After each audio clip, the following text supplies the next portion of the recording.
Hi, I'm Ken German, section editor for CNET.com. Today we're going to take a first look at Apple's newest iPhone, the iPhone 4S. This is the first iPhone that will be available to 3 carriers. Sprint is joining the Apple family here in the US, and we finally get a 64 gig model. And all versions will be available in either black or white from the start, so we don't have to wait around for that white phone like we did last year. Today I'm going to look at the Sprint phone. Now, for the most part, all of the versions are exactly the same. Now, there are a few differences Verizon and Sprint have. They do have a dual-band CDMA and GSM support. It is a good thing, though, to see that world roaming because the original Verizon iPhone did not have that. For the design, the iPhone 4S is exactly the same as the iPhone 4. The only differences you'd see is that the CDMA versions don't have a line where the GSM does in the antenna, but that's really it. One thing I would like to see in the design at some point is a bigger screen. It's 3.5 inches. That hasn't grown since the iPhone came out in 2007. We see a lot of phones now that are 4.5. I think 4.5 might be a little too big. But you do notice a difference if you have a larger phone and then you switch back to this one. The antenna is exactly the same, but Apple did say that there are now 2 antennas for the cellular calls, and the phone will switch back and forth. On the screen, you'll see most of the same icons. There's some new icons from iOS 5, of course. But the iPhone 4S does bring a few changes. The first is Siri. Siri is a voice assistant program. Now, the iPhone has always had voice commands and dialing, but Siri goes a whole step further by also delivering all sorts of information. So you can ask it to do things, and you can ask it to deliver information. What is the date today?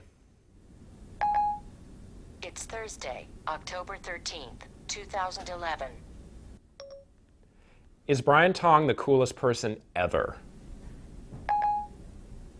Kent, I don't understand. Is Brian Tong the coolest person ever? It's pretty cool. It's still in beta format. And there you go. That's Siri. On the camera side, we finally get a bump up to 8 megapixels, which is nice. Of course, the iPhone 4 was 5 megapixels. The iPhone 4S also adds a sensor, which allows more light. The camera is supposed to be 32 times faster when you take photos. It also can record 1080 HD video clips at 30 frames per second. Things you need to know specifically about the Sprint model is Sprint is the only carrier right now that's going to be offering unlimited data for its iPhone. That's a big deal. Sprint says it's going to keep this for a while. We really hope it does, because that really is a nice leg up for Sprint. Now, as far as connectivity goes, we don't have 4G. I think Apple's going to wait. They're going to come out maybe on the next iPhone, but they really want those 4G networks to be everywhere, and they want the technology to be really good before they add it in their phone. So, not quite surprising that we have to wait on that one. Of course, the iPhone 4S does have all the benefits of iOS 5.